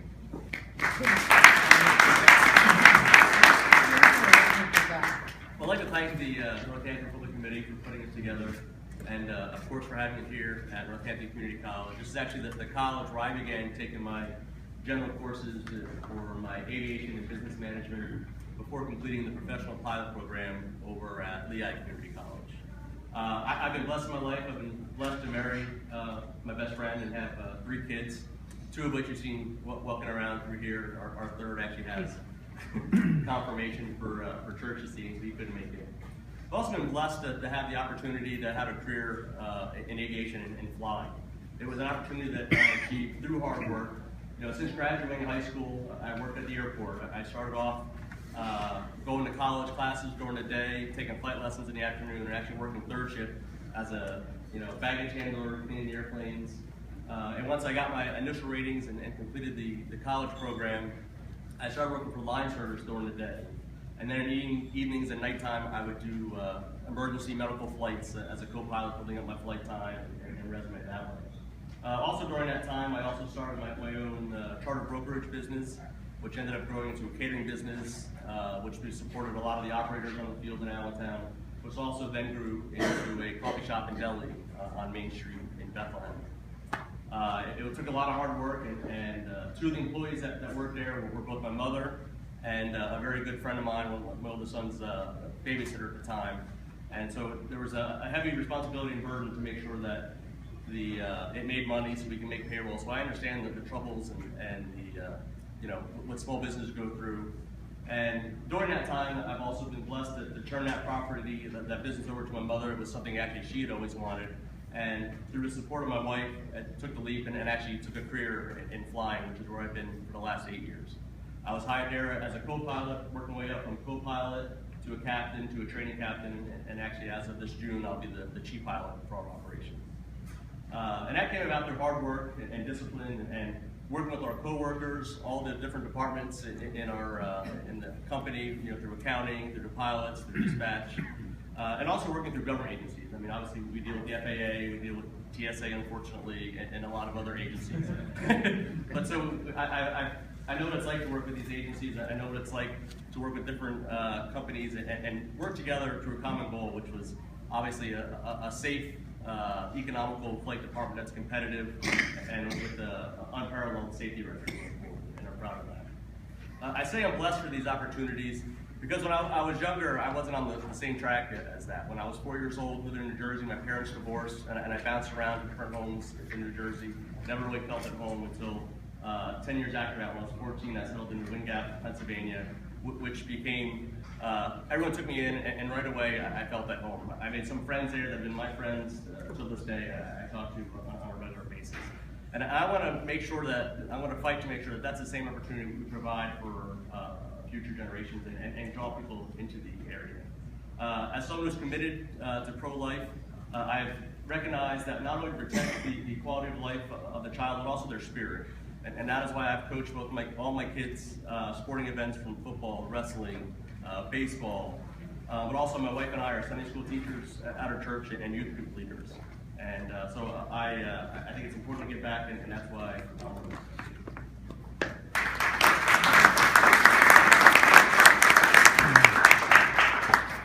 Okay, the first question is for all candidates, and we'll start with Mr. Dietz and go in this order. The good news about Graysdale is that the census is at as high as it's ever been, and the facility has had an unheard 0 health violations in the latest inspection by the state. But the bad news is that it needs between 15 and 18 million in capital improvements. To make matters worse, costs continue to rise, and it is expected that the county contribution will be over $12 million in 2018. In light of these realities, is it time to sell Graysdale? And if your answer is no, please provide a solution that does not include overwhelming the tax burden on the people. Yeah, obviously, yeah, it is go around door to door. It's an emotional question that everyone goes through. We do have to recognize there's a red line in there. It was $5 million last year, $7 million in the budget this year, and it goes up basically $1.5 million every year. At some point, there's a red line in there. Premier has done a great job of bringing in the costs, and there's a lot of things we could do, and I think we need to do right away, because also the first thing to look at is doing nothing is unsustainable. That the county cannot afford to keep writing a check that's going to keep growing every year. But we want to provide the care for the seniors in the community. So I think the first thing we need to do is continue what they've done, which is privatize as much as what we can out of it, lower the cost. Because whether we decide to sell it, or whether it's overwhelmingly supported by the public and they say no, we need to find a way to cut the cost down. So we privatize as much as we can, get the cost down, we can get a better bargaining power to sell the property. So whether we either maintain the building and lease out the nursing home rights to it, or sell the whole thing outright, or we work together with Lehigh County to come together and find a co-op. But we really need to get the cost down. I am not opposed to selling it, and I think we gotta adjust the cost to it. But a lot of those things, like I said, we gotta adjust those costs now, even why we decide to sell it, to get a better bargaining price on the sale of it for the people here. Thank you. John? Well, 4 years ago, the voters chose to keep Graysdale. Now, I voted in that election. I'm not sure what my opponent did, but I do have a clear plan, and my plan eliminates the county contribution, and it keeps Graysdale under county ownership. And here's what it is. It's called the 501c3 conversion. What it does is it keeps Graysdale county owned, but it changes the management structure to a not-for-profit.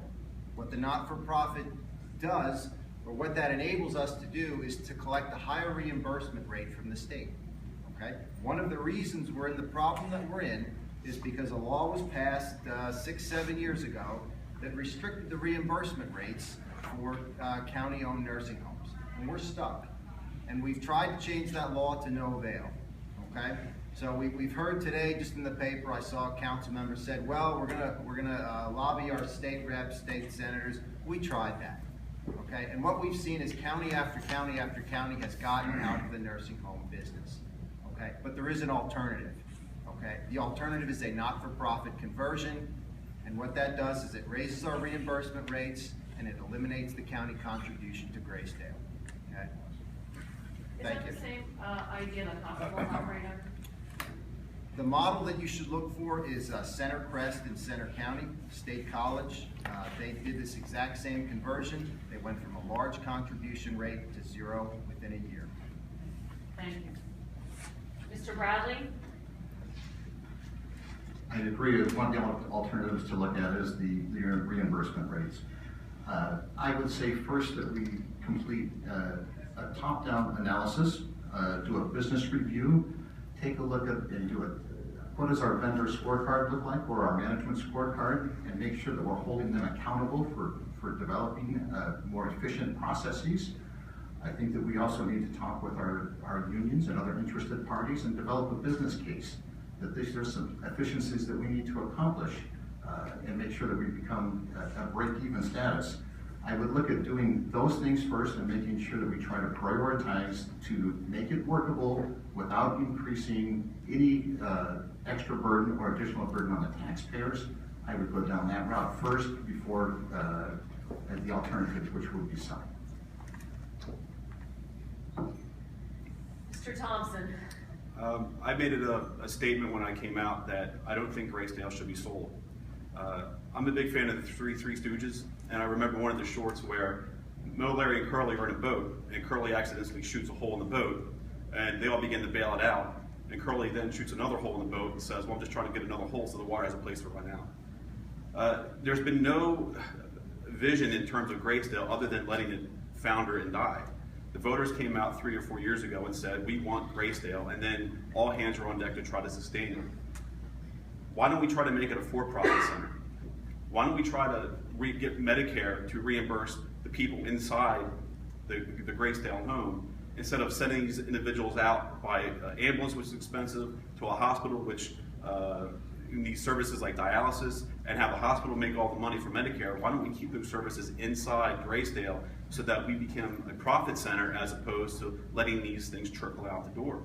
I was actually pretty happy to see in the paper where the county decided that they're going to try to start doing fundraisers and trying to bring money and revenue into Graysdale as opposed to, again, doing nothing. How much money is made by Lehigh Valley and St. Luke's and all the medical care providers within Northampton County from those residents leaving Graysdale and going out to their facilities? So I think we need to look at those things in a hard way. I think we need to try to work and make Graysdale a for-profit place as opposed to letting it just be a place where people are warehoused and let everybody else worry about their residue.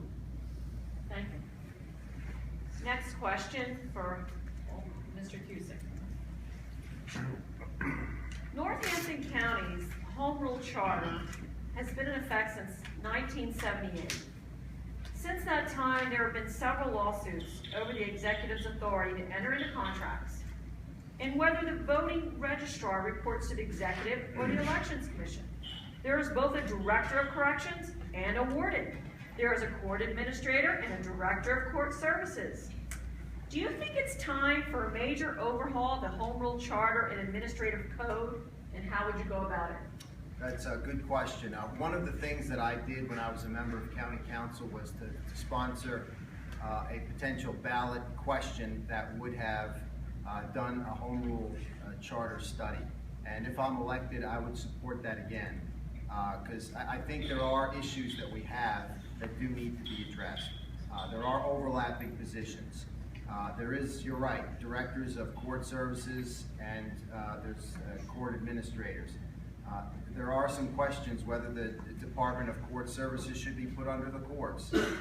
So I think that those are some of the issues that could be addressed. And I think the whole question of whether or not the executive council system is working. It's been an experiment that some counties have looked at and said no. We've had one county that decided that the executive should not be elected, that it should be like a township manager, it should be a county administrator. So yes, I would support a home rule charter study if I were elected, and I think we should look at all of those issues, and I would put that forward if I'm elected to the position again. Thank you. Mr. Dees? I would agree with looking into it for a home rule charter. I think obviously we're trying to keep these costs down. Look at any of the programs that we talk about that Northampton County provides, and being efficient and being as streamlined as possible, making sure that the groups, the executive and the council members are working together for the same goal, and which means I really think you have the 9 people that are elected to represent the people in Northampton County. Give them some of the power to go ahead and work out these contracts, and you know, the executive can appoint who they want and leave it up to the council to streamline and make sure the positions that need to be filled are ones that they, you know, let the county executive pick who they want to put in there through a vote. But let the council decide what positions need to be there to begin with. Because obviously we're the ones fighting with the people out there to make sure we made the county more efficient, make your county tax dollars go further along. So yes, I would support the home rule charter. Mr. Bradley? I would support it as well, but I think that I would sit down first and develop a vision of what this would look like, a broader business picture. I think that's one thing, especially being involved in the school district, where, you know, in essence, it's a government-regulated entity. We need to take a corporate look at some of these reviews and make sure that they're operating as efficiently as they possibly can. For twofold. One, obviously, the efficiencies that we've all already talked about. But this helps us with our strategy on every organization or entity within the county government that we would take. And if we set this example and set the path forward, then when you go to those next levels, or you're getting ready to develop a strategy when you negotiate a contract with the union, you can communicate and show them by example that this is the direction that we're taking the county in. Mr. Thompson? Well, I'd agree with my fellow candidates here that definitely you need to look at what are the overlapping positions of authority within the county structure. I also think you need to look at the county executive and limit the financial authority that the executive has, because ultimately, you know, the council is what is responsible for the budget and implementing the budget. And you can't have a county executive of any party sort of playing by their own rules. And they have to be responsible and responsive to the county as well. Fortunately, I haven't spent much time in the courthouse over my years there, but obviously there are certain positions where you kind of scratch your head and say, well, what's this person here for? What's that person there for? I think all the county employees, for the most part, are generally hardworking people, and they take on more authority and more responsibility because of the conditions that they're working in. But absolutely, you look at the home rule charter, you look to amend it, you look to limit the powers of the executive, you look to give the authority to the people who are actually with the financial ties, which is the council, and you go from there. This question is for all candidates. We're going to start with Mr. Bradley, since you brought up the executive. Mr. Bradley, do you think it is a wise use of public funds for the county executive to hire a public relations firm, and can you elaborate your opinion on that?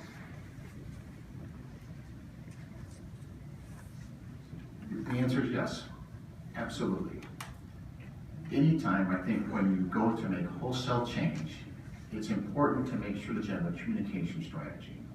And our voters our employees, all of our constituency needs to understand what we're trying to accomplish. And when we do that and help them to understand why we're making those changes, it helps to also build in then the future acceptance of those changes. Mr. Thompson. I don't believe so. I don't think the county executive, if they're unable to convey their message to the people who are trying to support them, then I think you need more effective leadership. Quite frankly, a good, effective communicator gets their ideas across to the party which they are from and represent, and you try to work with the council, which are supposed to be on your side too, at least in terms of the party. You let them disseminate your ideas, you let the people that support you disseminate your ideas, but I don't think it's wise at all to spend the public relations money because, quite frankly, it's just not worth it. I don't believe you shut out the press from having press conferences. You know, I believe in open and fair and honest government, and how do you have that effectively if you shut the doors to the people that are trying to listen to you? Mr. Hughes. I think it's a waste of money. I think it's part of the job description of the Director of Administration. There's no place for it, and if I am elected, I will do everything I can to put a stop to that practice. I think that the county executive and members of council should be their own spokespersons. I was mine for 8 years, and I think the executive and all members of council should speak for themselves, not through a mouthpiece. Thank you. Definitely not. And first off, it's a really waste of money because it's not doing very well to begin with, the group that's there now. But obviously, no. You know, if you get out in front of the people and speak to them, which is, you know, my campaign's going to be heavily set on knocking on doors, and even after I'm fortunate enough to get elected, it's going to be getting out in front of the people. We do have the tough choices going to be coming up with Graysdale and dealing with the 11 unions that are there, and we're going to need the public's opinion on our side. And we don't need a PR person to sell them the public goods. What we need to do is get out in the public, who we represent, the 9 people that are elected to council and the executive, to get out and talk to the people, listen to what their concerns are, and tell them what our direction is that we want to go. Be out in front of them, and we're supposed to be the people's spokesperson. We're not supposed to hire someone else to speak to us for them. Thank you. Ms. Snover, can I do a follow-up? Are follow-ups allowed? Make it short. You know, I think that that's one thing that's different here, that when you take a look at a corporate approach, if you take a look at any successful enterprise, when they're about to make change, change will fail unless you have an effective communications plan. And having an effective communications plan to implement your change is the first process in having that change process go forward and be successful. Matt, would you like to follow up? Sure, and we've made changes. You know, the company I work for, we're a higher end charter company. We took a hit back when the economy took a dive. Well, we got in front of our employees and vendors and all stuff, and we didn't sell them anything. We got in front of them and talked to them front to front and told them what we're going to do, the direction we're going to go in, and everyone on board. And while a lot of companies got shut down or fell out of business or got bought up, we actually were able to grow and expand during that time. And it's from getting out and talking to people directly. All right, next question for all candidates. I'm going to start with Mr. Thompson. Hayden Phillips, in his first year on council, has reasoned that at a time when the county is bleeding money, the last thing we should do is be spending open space money to bail out golf course developers or buy swampland and cliffs. Is it time to suspend open space projects until the county reserves are built back up? Absolutely. Open space, you know, I grew up on a farm, in a farm community, and I value that more than anything. I still go, my parents own a farm down in Maryland, which I go to and get to see that land, and it's refreshing to me when I go. But I don't think it's the taxpayers' responsibility to bail out people from making bad decisions. You know, we have an economy that when you start doing that as a matter of course, it gets out of hand, and the burden is borne upon those people who are the middle and lower classes who are trying to get by on a daily basis. And it certainly irks me and irks them as well when they see people who have the golf courses out there walking away from bad deals. It's a bad deal for them. So I don't believe in open space programs as a whole. When we start making money in the county and there's reserves there and there's a need to go and preserve certain lands, by all means, but if someone wants to preserve land bad enough, they can go buy it themselves. Mr. Bradley. I'm a supporter of open space and farmland preservation. Please, sir. I support open space and farmland preservation, but I think what's critical is that we make wise choices. Okay, there are bad deals out there that are put before us, and it is up to council to say no sometimes.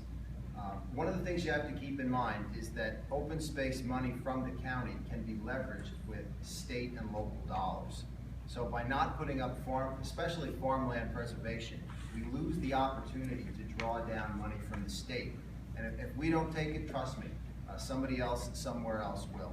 So I do support those programs, but I think it's important that we make wise choices and work with our local municipalities to direct the funds appropriately. Thank you. So for the open space, you know, it is a great thing. I serve on the park board, and we see the benefits, you know, to having it there. But again, not when the county is hurting for money. And not only does that hurt the county, it also hurts the communities. Because obviously, in order to get these grants that are from the county and state, they need to spend a lot of money to go out and have master plans done.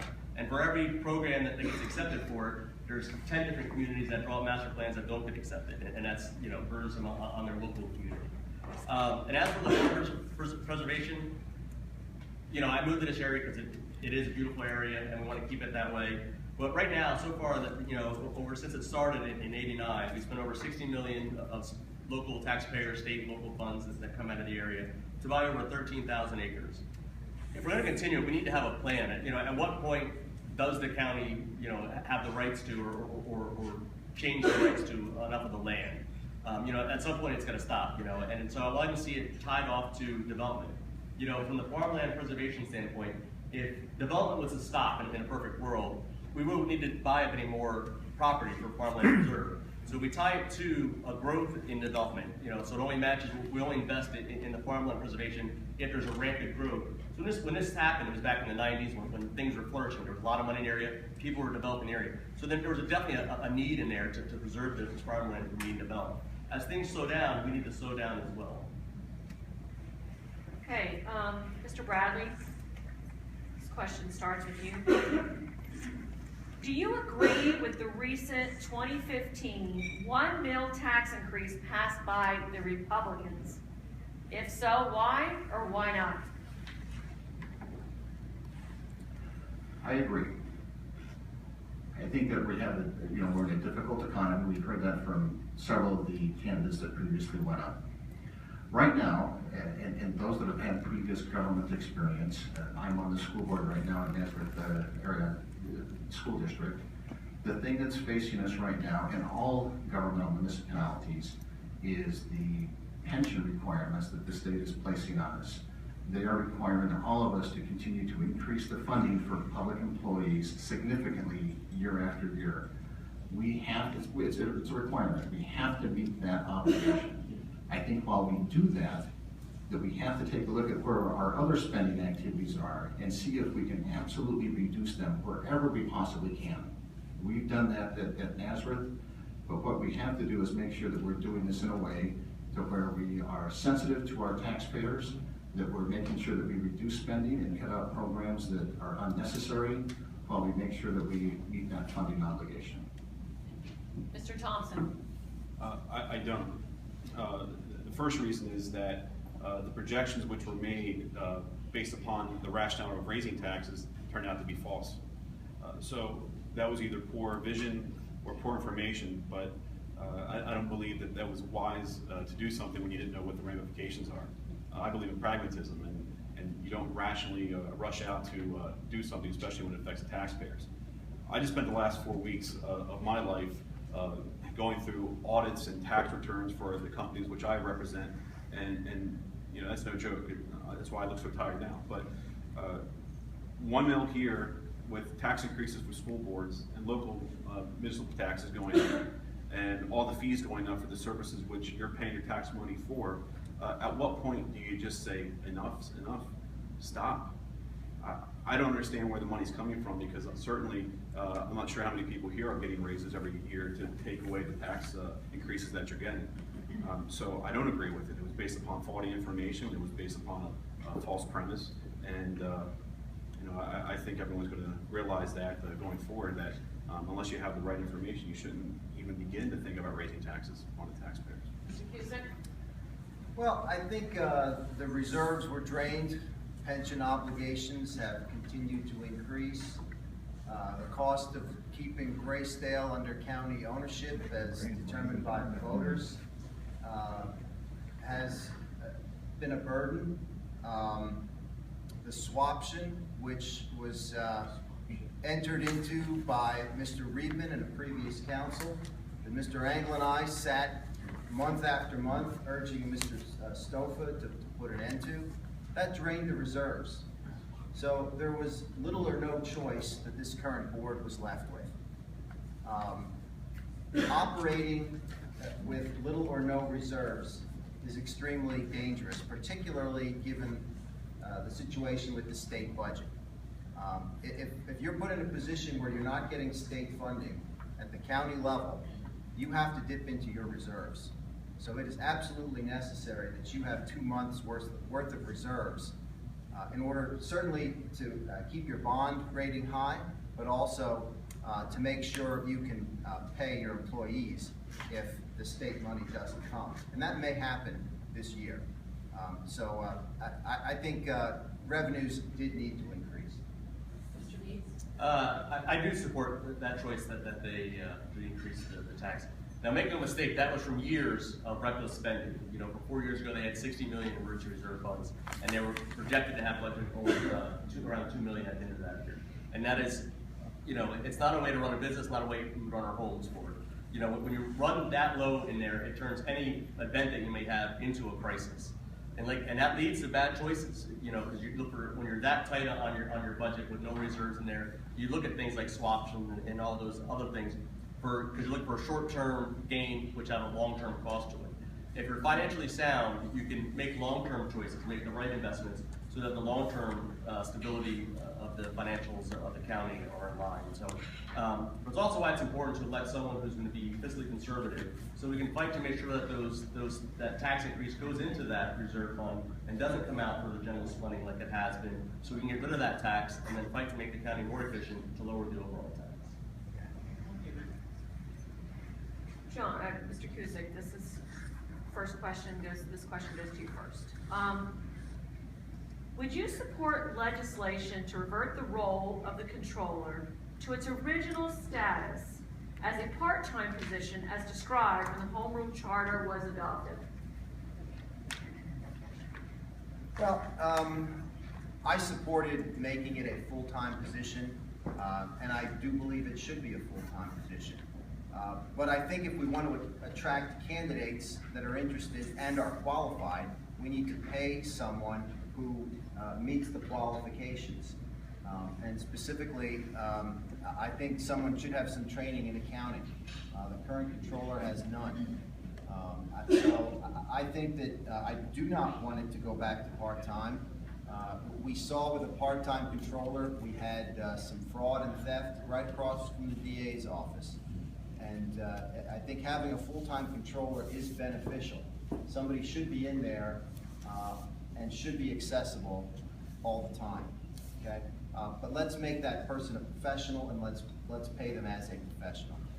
Mr. Bradley? I would support it going back to a full-time, or excuse me, to a part-time position. But before doing so, I think it would be part of that review. You have to take a look at all of the vision of how we want the county government to look like. And anytime as we go through this, we talked about some of those tough choices related to the cost of running the county business. I think if there's an opportunity to do it prudently, that we should try to capture all the efficiencies that we possibly can. Mr. Dees? I would look at it, to be honest with you, but I would definitely be open to making it a part-time position. As part of making the county more efficient, you know, we do have other people that work in that department that actually do the day-to-day operations that person is representing. And we also have, you know, the person for Department of Fiscal Affairs that oversees it. If we fight to make the county more efficient and streamlined, I don't see why it couldn't be a part-time position unless there's some roles or duties that I'm missing on the day. Mr. Thompson? Well, I don't want to disappoint Mr. Angle, but I think it should be a part-time position. I think right now it's treated as a part-time position, even though it's a full-time position. I'm not disappointed. Okay.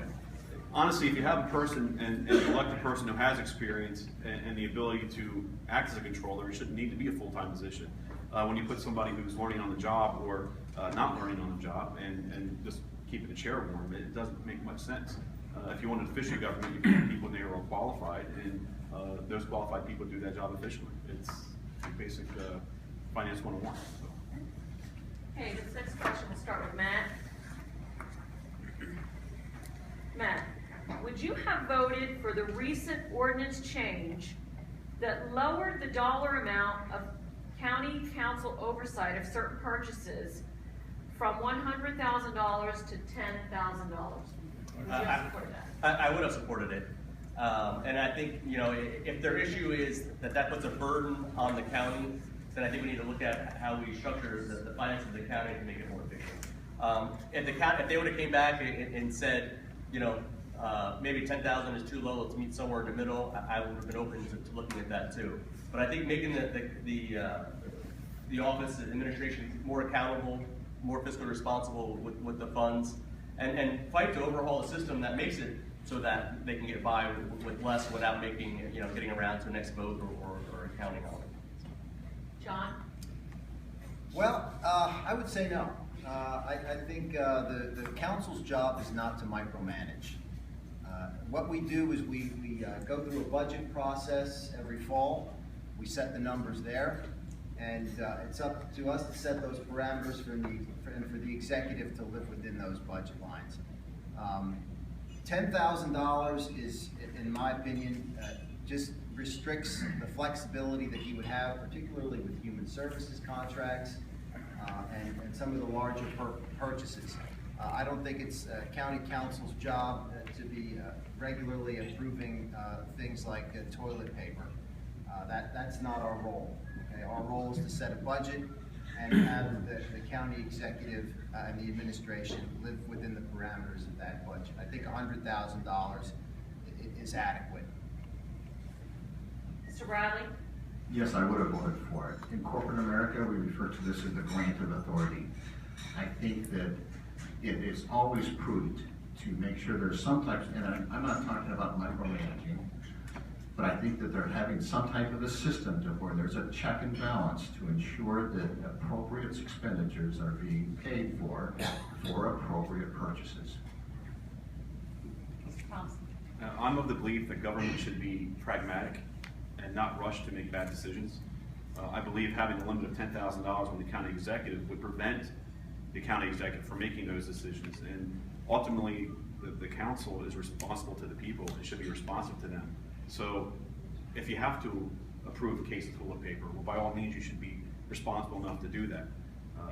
If government should be rational, it should be responsible. And if it's not that, then what is it? So giving a blank check to an executive, and we're lucky to have a Republican as a county executive, but what happens when you have someone who may be more spendthrifty? You want to go back in time and say, boy, we should have done it when we had a chance. I think you limit the power of the executive, and $10,000 I think would be very sufficient in order to make sure that the county council is being the watchdog that it needs to be. Okay. We have one more question, and then we will have closing statements. The last question, I'll start with Mr. Thompson. Do you agree with the proposal that all county workers must live in Northampton County when hired, or agree to move to the county with 1 year of their hire date? I don't believe so. I think you want the best people for the job at the price you're willing to pay for them. Certainly, you would want the person to be from the county because you want them to have a chip in the game. But I don't want to restrict free trade. I don't want to restrict a person from having to move to one county or the next, or one community to the next, in terms of doing their job. We talk about corporate businesses all the time. Well, you know, my father, who worked at General Motors, lived in Maryland and commuted 45 minutes a day to Delaware to provide a living for his family. Why would we want to restrict that person from doing that same thing? There are a lot of good people who live in Pennsylvania and New Jersey who want to do well by the public. They want to be responsible to the government. And quite frankly, maybe we don't have enough qualified people in any one position that you have to look for outside county. So no, I don't agree with that at all. I don't think you're restraining trade whatsoever. Mr. Bradley? I agree. The answer is no. It's a talent war out there. We want the best people to fill those positions. If we implemented some of these measures, we've got plenty of vacancies now that would continue to impact that, in my opinion. So if we're going to raise the bar, you bring in the best talent, and then you start to just raise those expectations, and therefore you're going to be able to provide better services for our citizens. Mr. Cusick? Yeah, I don't think it's right to restrict where people live and where they work. I think New Jersey has done that, and I was fortunate to be grandfathered in. And right now, they're having a hard time finding qualified people to hire for some positions. So I think restricting people's residency is the wrong thing to do. But I do think, the county executive, when he chooses his cabinet, should have some discretion and should try to hire the most qualified people. Hopefully that person does live in Northampton County. That would be great. They'd have a stake in the community. But if there's somebody more qualified that doesn't live here, I want the best person for the job. And I agree, it should not be restrictive to living within the county. We want the best people to represent us in whatever field it may be, and if at a particular time, no one's qualified or wants a position when it opens up that resides in the county, we should do best by the people in the community and hire the best that we can. Then what we can do is fight to make the county more attractive to them, keep the taxes down, make it a better rural community, that they make the choice that they want to come here on their own. Now for the closing statements, we will go in the opposite order as we did in the opening statement. So, Mr. Bradley, you will be first. Well, thank you very much for inviting us here tonight. It's been a fun experience. I am grateful and appreciate the opportunity that I've had to share my background. I think that this election, they're twofold. One, let's win that seat back to the Republican side of the House, and let's make sure we're continuing to support and get a candidate in there that's qualified to help them with complex issues and resolve those issues and be able to facilitate that relationship. It's one thing to just say we're going to do this with the unions or do this with any group of employees, but you have to be able to have the expertise and the experience to be able to facilitate those relationships, because you know what, after you get an agreement, you're going to have to continue to work with these people to make sure that they're successful in doing their job and that they're motivated to do their job, and I believe that I have the skills and experience to do that. Thanks. Mr. Dees? Sure. Obviously, thanks for everyone putting this together. Thanks for everyone coming out and sticking around and listening to what we have to say. As I said, I've been blessed, and that really stems from the support of my wife and family. And I think the best way to foster the opportunity and for the community is to make it a place that families are strong. And so some of the leading reasons for divorce are financial struggles. The leading cause of foreclosure for seniors are property tax increases. So we can help the community out by making families stronger, by keeping our costs down as much as we can while still providing services. We want to make the community strong, keep families together, and I think that'll make it more attractive for others to want to move in the area, contribute to the area, and that's through my resume there of what I said. I've had the history and experience and ready to serve the county council and the people. Thank you very much. On May 19th, you're all going to have the opportunity to go to the polls and choose your Republican candidate for Northampton County Council. I hope that you choose me to be that person. If you look at my experience, my background, what I can bring, I think that I've earned another term. I think that I can work with the existing members of council, and I would appreciate your vote, and I thank you for your time. Mr. Thompson? I think you can gain experience outside a 9-person board and gain practical experience about how businesses are supposed to run, how things are supposed to be done in a pragmatic and reasonable and rational way. And I too think I can work with the people of council for the benefit of the district I represent. This has been fun, by the way, and I appreciate it, but when we talk about these principles, we talk about these issues, I think you see that there's maybe not that much difference here, but I think when you look at what someone brings to the table, you want someone who has a mind that has worked with both private and public sector in ways that have benefited many people. I employ a lot of people, and I've had a lot of people receive jobs based upon the work I've done. I've worked in many of the boroughs and municipalities throughout Northampton and Lehigh County. I've got jobs approved. I've got people being treated where the treatment didn't exist before. I'm educating kids in a way that are benefiting them as opposed to dropping out of school and not finding their places in life. I help senior citizens, and I understand what their concerns are because I talk to them every single day. So I think when the voters go on May 19th, I think they need to look at all those things which I can do because I think it benefits them ultimately. Thank you. Why don't we give our candidates a round of applause?